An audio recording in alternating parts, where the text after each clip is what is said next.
오늘 봉독할 성경 말씀은 요한복음 18장 12절부터 27절까지입니다. 이에 그 부대와 대장과 유대인들의 관속들이 예수님을 붙잡아 결박하여 먼저 안나스에게로 끌고 갔으니 이는 그가 그 해의 대제사장인 가야바의 장인이었기 때문이더라.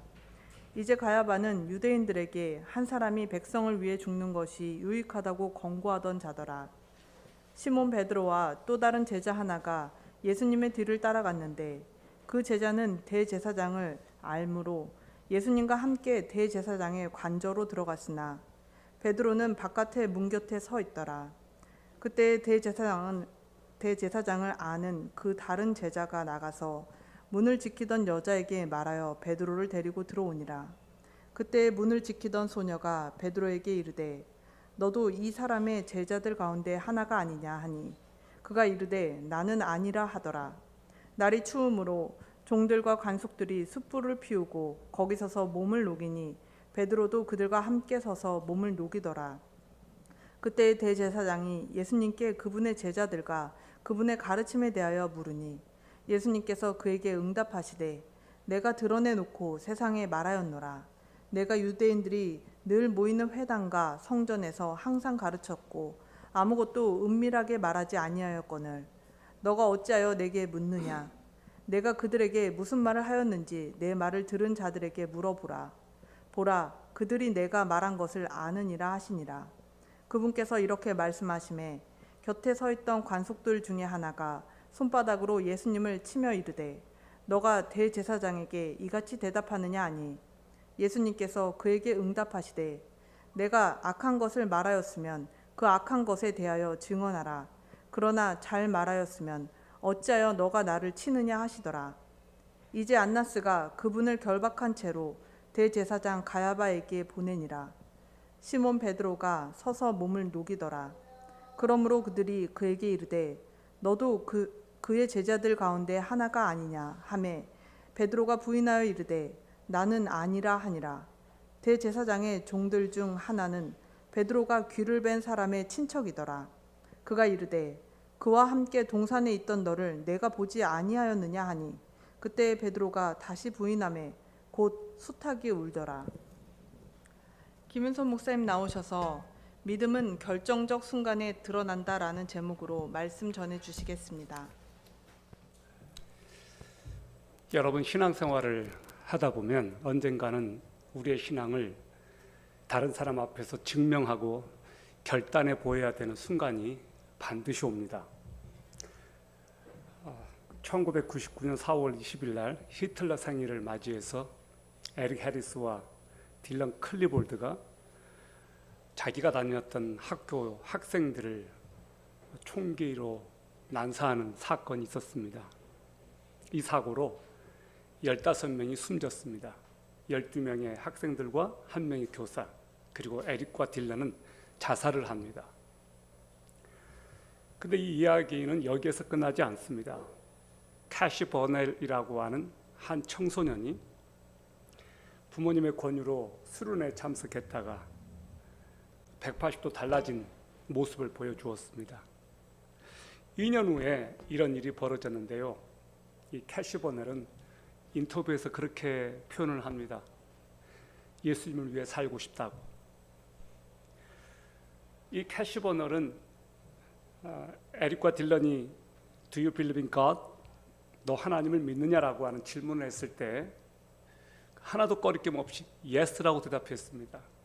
그리고 그 말을 한 그 즉시 그 자리에서 즉사를 했습니다. 이 캐시의 이야기가 미국 전역의 청소년들의 가슴에 깊은 영적 각성을 불러일으켰습니다. See you at the pole. 국기개양대에서 만나자. 미국 전역의 들불처럼 이 국기개양대 기도 모임이 확산되었습니다. 말 그대로 청소년들 사이에서 영적 부흥이 일어난 겁니다. 한 소녀의 죽음이 미국 전역의 수많은 청소년들과 크리스찬들의 마음을 일깨운 겁니다. 여러분에게도 만약에 이와 흡사한 그런 일이 생겼을 때 여러분은 담대하게 예스라고 대답할 수 있을까요? 신앙은 시험 때에 오르는 날이 반드시 옵니다. 내가 그 상황에서 예스라고 대답하느냐 아니면 비겁하게 도망가느냐, 둘 중에 하나를 선택해야 될 때가 반드시 옵니다. 그리고 이 결정은 어느 순간을 지나면 없어지는 것이 아니라 불현듯 여러분의 삶 속에 찾아올 겁니다. 매일매일 이런 결단을 해야 될지도 모르겠습니다. 여러분의 신앙을 증명해야 되는 순간들이 불현듯 다가와요. 오늘 여러분과 나누고 싶은 첫 번째 핵심 대지는 이것입니다. 신앙의 위기는 준비되지 않았을 때 갑자기 찾아온다. 신앙의 위기는 준비되지 않았을 때 갑자기 찾아온다. 요한복음 18장 12절부터 27절까지를 우리가 읽었습니다. 오늘 이 말씀을 보면 예수님을 체포하기 위해서 로마의 부대와 또 대장, 유대인 관리들이 겟세마네 동산에 들이닥쳤습니다. 그들은 그분의 양팔을 뒤로 하고 쇠고랑을 채웠거나 오랏줄로 단단히 묶었습니다. 그들은 당시 유대인 최고 권력자인 안나스에게 예수님을 끌고 갑니다. 공식 대제사장은 가야바였습니다. 안나스는 가야바의 장인어른이에요. 실질적인 권한은 이 안나스 대제사장이 쥐고 있었습니다.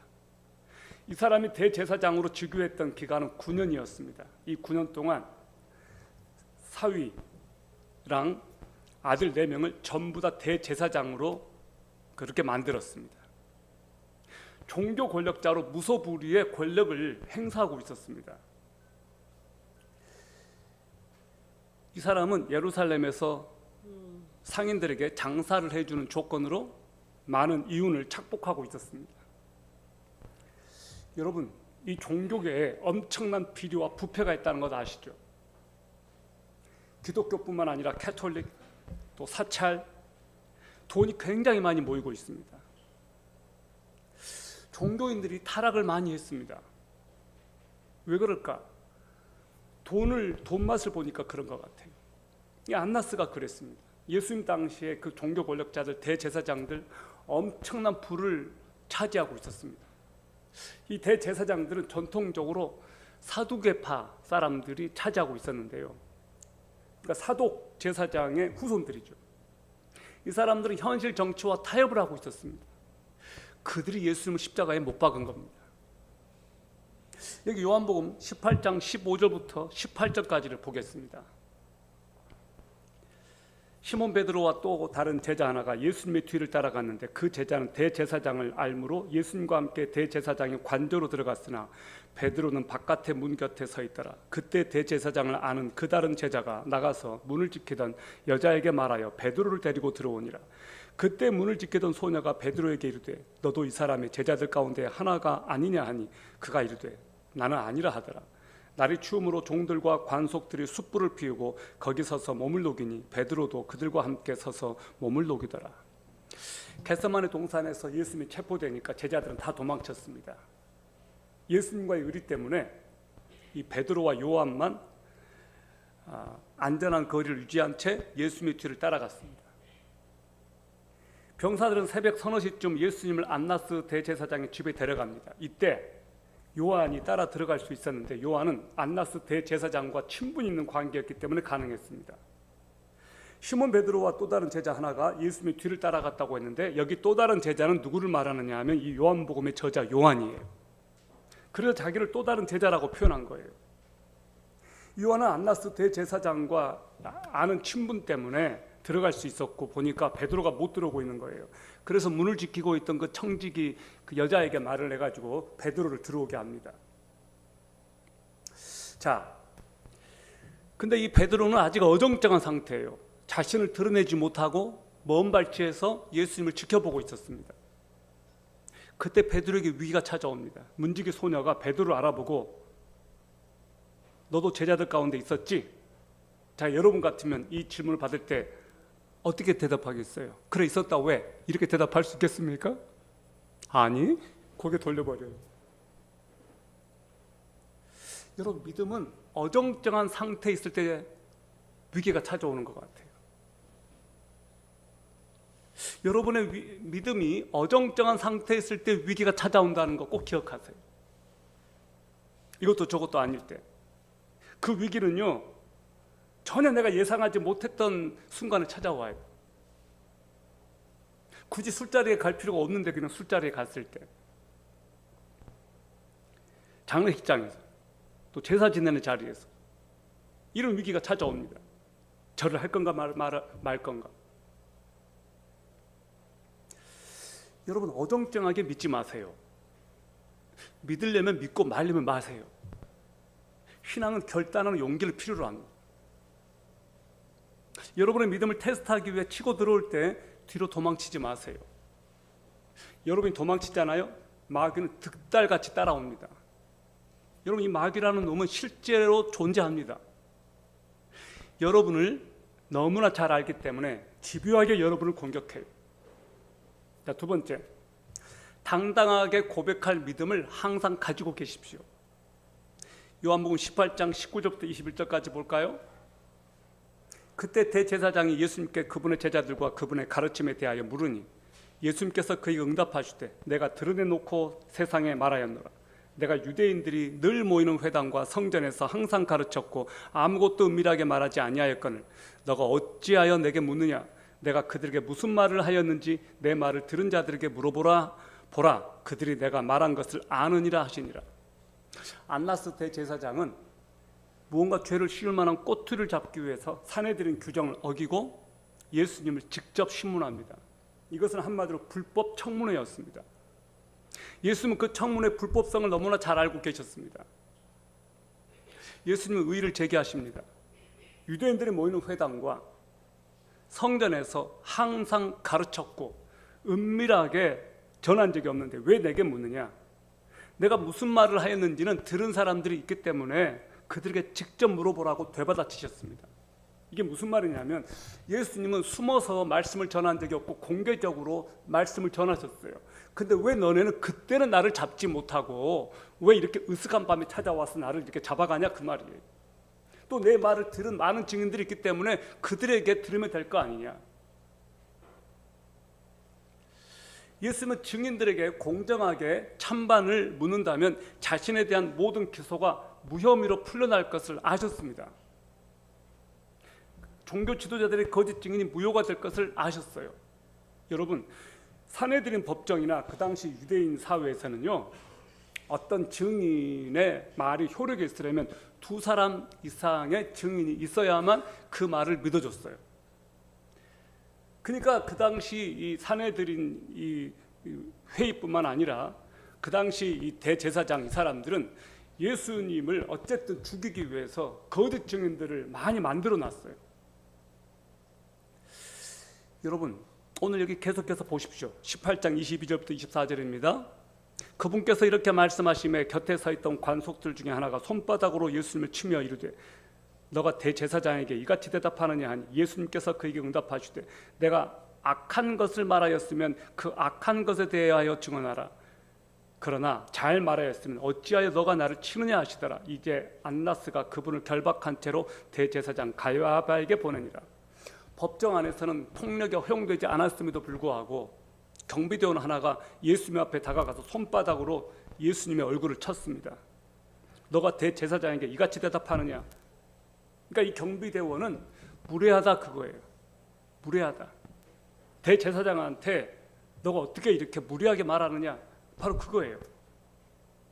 예수님은 내가 악한 것을 말하였으면 그 악한 것에 대하여 증언하라. 그러나 잘 말하였으면 어찌하여 너가 나를 치느냐라고 말씀하셨습니다. 예수님은 내 반론을 기각해야 한다면 합법적인 예를 제시해라. 내 반론을 채택해야 한다면 내가 옳기 때문에 벌할 구실이 없다고 말씀하신 거예요. 타락한 종교 권력으로 대표되는 이 안나스 대제사장이 예수님에 대해서 어떤 혐의도 발견하지 못했습니다.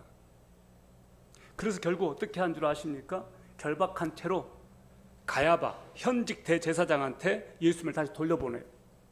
여러분, 이제 나중에 알게 됩니다. 예수님이 헤롯 앞에 또 서고 빌라도 앞에 서게 되고 이런 장면들을 여러분이 이제 또 보게 될 겁니다. 역사를 보면 이 불의한 권력이 의인을 죽였던 예들이 많습니다. 그 중에 하나가 대표적인 게 15세기 초 영국과 프랑스 전쟁 당시에 혜성같이 등장한 잔다르크가 7번의 종교재판 끝에 마녀, 또 이교도, 우상숭배라는 죄목으로 19세 꽃다운 나이에 화형에 처해진 것을 여러분이 아실 겁니다. 여기 진리를 철회하라는 압력 앞에서 당당하게 맞섰던 한 사람이 있습니다. 이분은 우리와 굉장히 중요한 관련이 있는 분이에요. 바로 마틴 루터예요. 1517년 10월 31일 날 로마 캐톨릭의 면죄부 판매의 부당함을 밝히고 비텐베르크 성 교회 95개의 반박문을 게재한 사람이 바로 마틴 루터였습니다. 그는 그 당시 신부였습니다. 이 95개 교회의 반박문은 2주일 만에 전 독일에 퍼집니다. 쉽게 말하면 찌라시예요. 여러분, 바로 이 인쇄물이 어디에서 인쇄되었을까요? 여러분 그거 아시죠? 역사는 1545년에 인쇄술이 구텐베르크에 의해서 발명됐다는 것을 여러분이 들으셨을 거예요. 그 인쇄소에서 바로 이 95개조 반박문이 인쇄되었습니다. 수천 장 인쇄되었을 겁니다. 그것이 독일 전역으로 퍼지는데 불과 2주일밖에 걸리지 않았어요. 유럽 전역에 퍼진 것 불과 2개월밖에 안 걸렸어요. 그만큼 사람들이 진리에 목말랐던 거예요. 로마 캐톨릭에 대해서 다들 학을 떨고 있었어요. 엄청나게 착취당하고 있었죠. 그리고 거짓 진리들을 가르친 겁니다. 당신들이 여기 헌금을 하면 면죄부를 주는데 헌금을 하면 땡그랑 그 종소리와 함께 당신들의 부모가 연옥에 있던 당신들의 부모들이 천국으로 올라간다. 그 당시 엄청나게 말을 잘했던, 그래서 어마어마한 헌금을 이렇게 긁어모았던 신부가 하나 있었는데요. 그 사람 이름이 테첼이에요. 성 베드로 성당을 증축해야 되니까 레오 10세가 이 테첼이라는 신부를 앞세워가지고 전역을 돌아다니게 했어요. 테첼이 한번 뜨면 어마어마하게 돈을 긁어모았습니다. 바로 그것이 루터의 마음속에 이건 진리가 아니야, 이건 성경이 아니야, 의인이 믿음으로 말미암아 구원받는다라고 하는 이 진리를 루터는 알고 있었기 때문에 이 비성경적인 것을 안 이상 가만히 있을 수가 없었습니다. 그래서 95개 조항의 그 반박문은 로마 교황에 대한 반박이었고 공개 토론을 하자는 질의 질문서였습니다. 그래서 로마 교황청에 비상이 걸려요. 루터와 로마 캐톨릭 사이에 신학 논쟁까지 번집니다. 루터의 면죄부 비판과 관련해서 첫 번째 논쟁이 1518년 4월 26일 하이델베르크 대학 철학부 건물에서 열렸습니다. 로마 캐톨릭은 베드로 후계자인 로마 감독들이 교회의 머리라고 하면서 로마 교황의 신적 권위를 주장했습니다. 여러분, 이것은 굉장히 중요한 거예요. 교회의 머리가 누굽니까? 교회의 머리는 예수 그리스도예요. 로마 캐톨릭은 교회의 머리를 교황으로 말합니다. 그리고 그들은 일대 교황을 베드로로 추대했습니다. 베드로는 교황 즉위식을 한 적이 없습니다. 베드로는 교황이 아니에요. 로마 캐톨릭은 베드로를 로마 교황 일대 왕으로 그렇게 해놨습니다. 이 논쟁을 라이프치히 논쟁이라고 하는데, 루터는 변할 수 없는 진리는 교황이나 공의가 아니다, 오직 성경만이 최고의 권위가 될 수 있음을 공개적으로 선언합니다. 우리 신앙의 근거는 성경이에요. 아멘. 우리가 예수 그리스도를 이 성경을 통해서 배웠고, 이 성경만이 우리의 신앙생활의 유일한 근거입니다. 그래서 우리 크리스찬들에게 성경이 너무 중요한 거예요. 목사가 무슨 말을 했냐가 중요하지 않고 이 성경이 중요한 거예요. 목사는 성경 말씀을 성도들에게 올바르게 풀어주는 역할을 할 뿐이지, 목사의 말이 영적 권위가 있으려면 말씀을 근거로 해야 돼요. 로마 캐톨릭이 무슨 잘못을 했느냐? 이 성경의 권위와 로마 캐톨릭 교황의 말의 권위를 동급으로 봐놨어요. 그건 엄청난 오류이고 엄청난 사기입니다. 그건 있을 수 없는 일이에요. 절대 그것은 옳지 않아요. 여러분, 결국 루터는 교황으로부터 1521년 1월 31일에 파문을 당합니다. 로마 교황청은 독일 의회에 압력을 넣어서 루터를 정주해서 처형하라고 독촉합니다. 1521년 4월 17일, 18일 독일 보름스 대성당에서 열린 제국회의가 루터를 신문합니다. 이 루터의 친구들은 그에게 가지 말라고 애걸을 했습니다. 너 가면 죽는다. 100년 전에 어떤 일이 있었는지 아세요?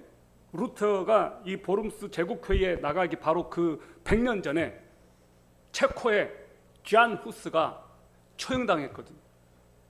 쟈안 후스도 성경만이 진리다, 교황의 말은 진리가 아니다. 그때도 면죄부 판매가 있었기 때문에 얀 후스도 면죄부의 부당함을 많이 경고했거든요. 근데 그 얀 후스는 죽었어요. 처형당했어요. 불에 태워졌어. 너도 후스처럼 될 거다. 친구들이 말렸습니다. 뜯어 말렸는데 루터, go. 죽어도 go. 나는 간다. 지붕 위에 기왓장들만큼이나 많은 악마들이 기다리고 있다 해도 나는 보름스에 가겠다라고 말했습니다. 그리고 4월 16일 아침 10시 루터와 비텐베르크 동료들이 덮개 없는 마차를 타고 보름스에 도착합니다.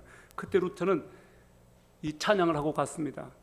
내 주는 강한 성이요. 이 찬양은 루터가 작사 작곡한 거예요. 그 노래를 부르며 가요. 정말 멋있지 않습니까? 4월 17일 수요일입니다. 오후 4시 루터는 젊은 황제와 선제우들, 교황의 특사들, 대주교, 주교, 백작, 영주들, 여러 자문들, 제국 각 도시의 대리인들, 외국 법정의 대사, 각 계층의 고관, 교회와 국가의 최고 권력을 대표하는 사람들 앞에 섰습니다. 당시 트리어 대주교 법률고민 요한 폰 에크가 황제를 대신해서 라틴어와 독일어로 질문을 합니다.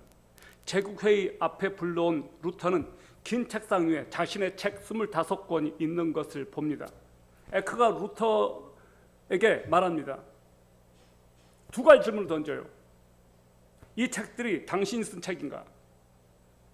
또 그 책에서 쓴 내용의 사상을 그대로 견지할 것인가 아니면 처리할 것인가?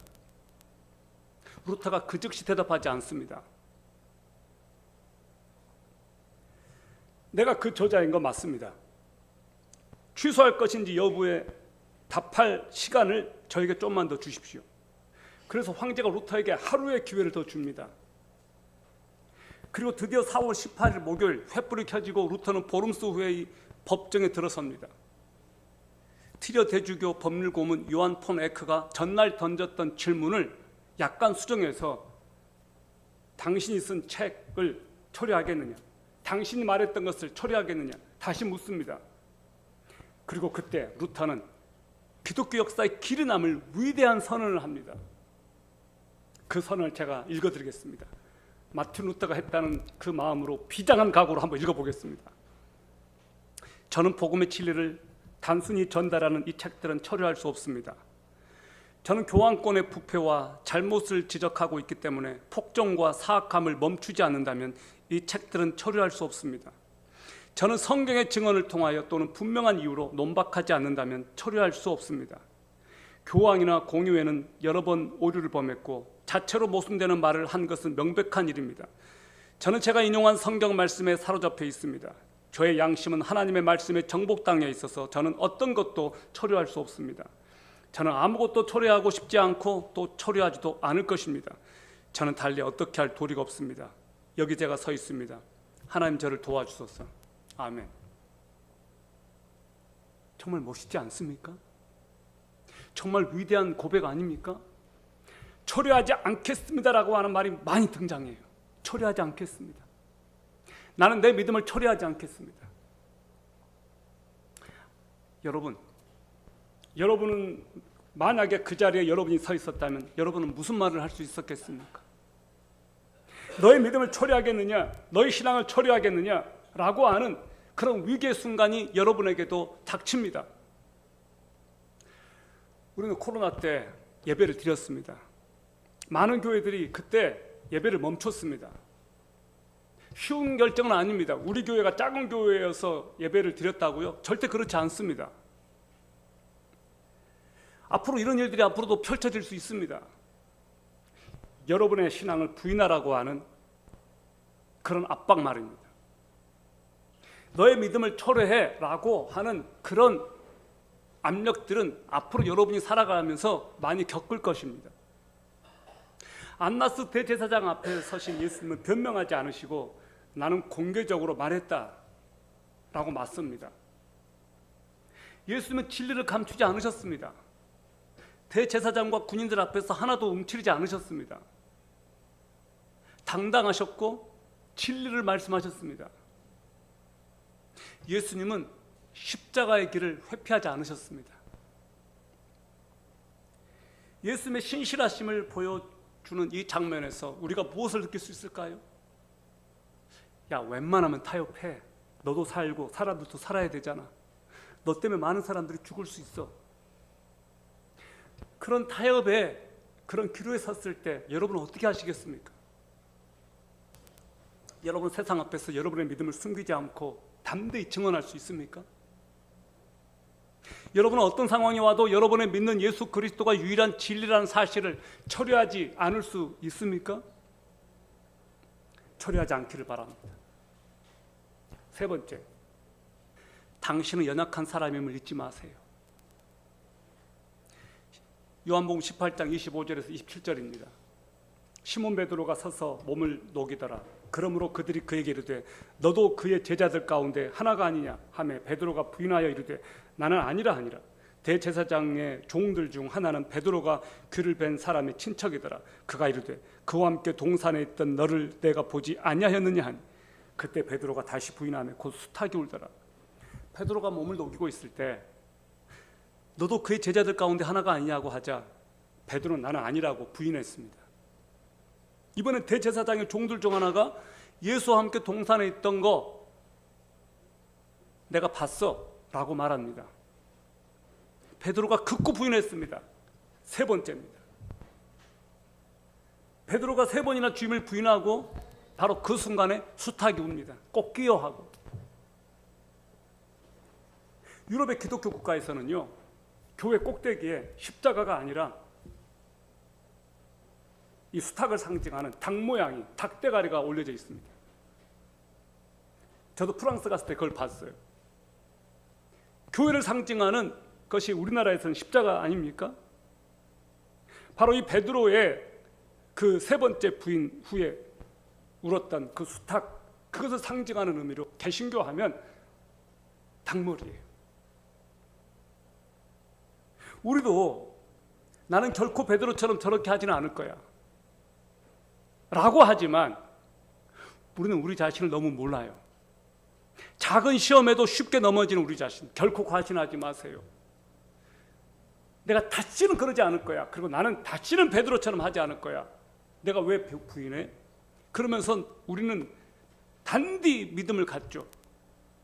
나는 흔들리지 않을 자신이 있어. 그렇게 하지만 여기에 베드로처럼 하지 않겠다고 말은 하지만 정작 그런 상황이 됐을 때 과연 여러분 부인하지 않을 자신이 있습니까? 우리는 우리 자신을 너무 몰라요. 우리가 얼마나 연약한 존재라는 것을. 나는 절대로 흔들리지 않고 나는 결코 그런 일 없을 거라고 그렇게 장담하지만 우리는 언제든지 넘어질 수 있는 그런 연약하기 그지없는 존재들이라는 것을 아셔야 됩니다. 우리는 강하지 않습니다. 여러분 정말 여러분 연약하다고요. 저를 포함해서 이 자리에 있는 우리 모두는 너무 연약해요. 강한 것 같지만 너무 연약하다고요.